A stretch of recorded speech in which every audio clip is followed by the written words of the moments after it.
So Rowen is a fairly new brand for us.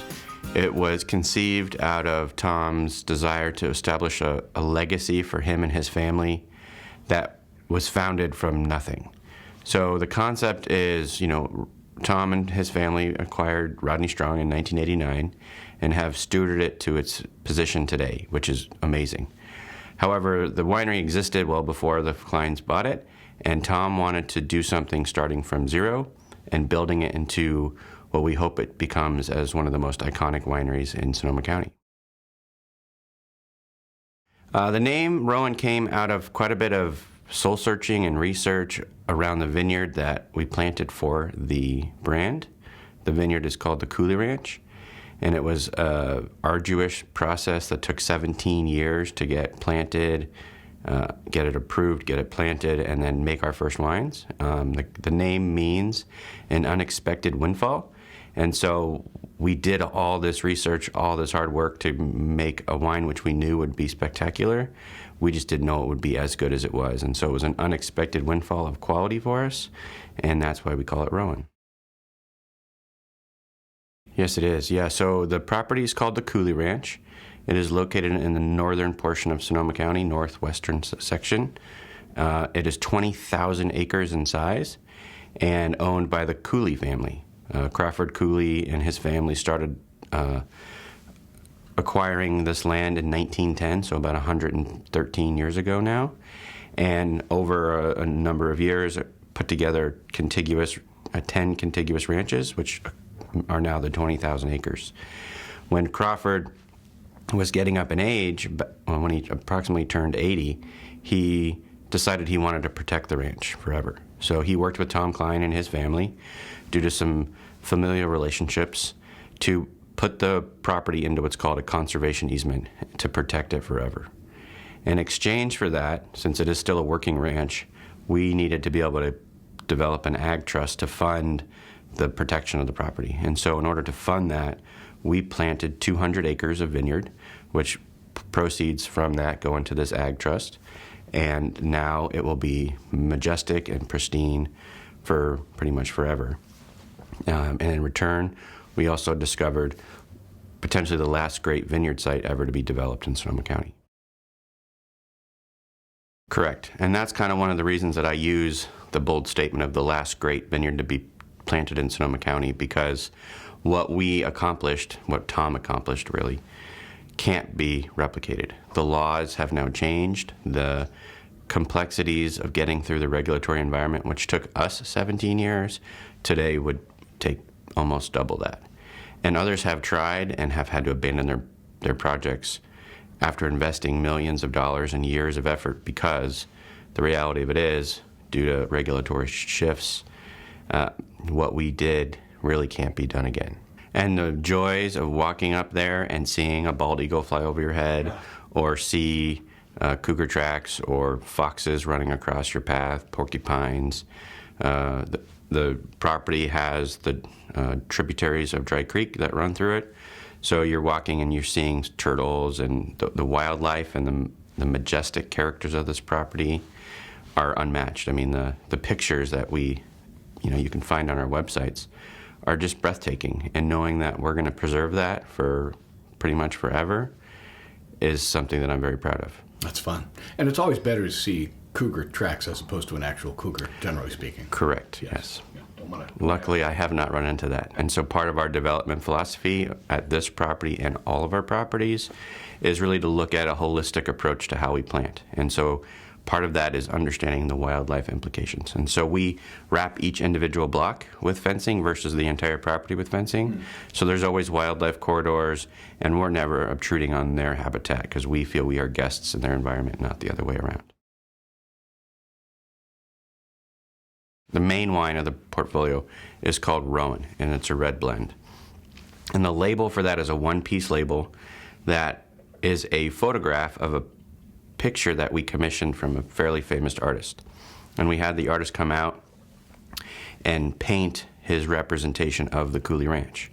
So you can see Sky High Mountain in the picture, you can see the tributaries of Dry Creek, and so all that label is just a photograph of that picture, which hangs in Tom Klein's office. The other labels, we worked with a very unique and eccentric artist named Michael McDermott, who has designed some of the most beautiful labels I've ever seen.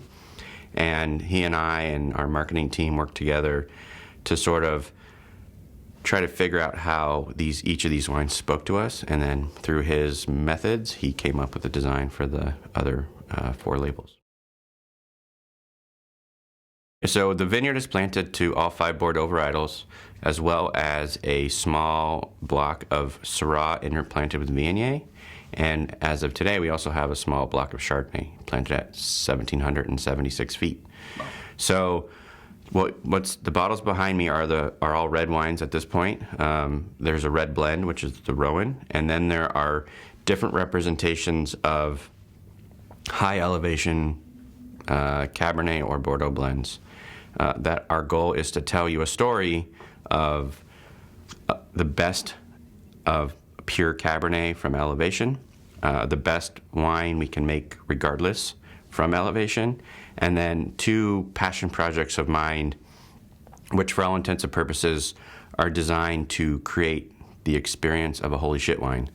Wines that are designed to transcend what you thought wine could be and open up a whole new world to the depth and purity of place and how wine speaks to you from the standpoint of surprise and delight. So during harvest time, when grapes are maturing, I'm up there 3 days a week, walking 4 hours a day typically. During the off seasons, I'm there every couple months, just checking on growth. I have an exceptional team. And my viticulture team, Allison DeRico and Jason Sailing, are up there far more regularly, weekly or bi-weekly, checking on pruning crews and thinning crews and the actual cultural practices. But me personally, my main time up there is during harvest season, and I'm walking and choosing maturities and picking calls.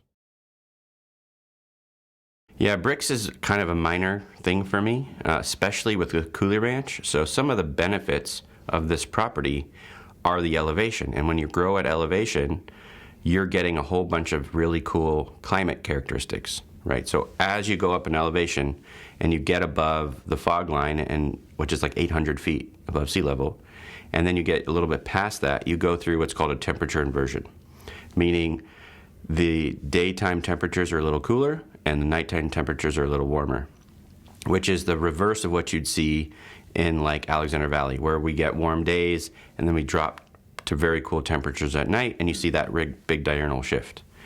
Now when grapes are ripening, they're ripening from 2 pathways.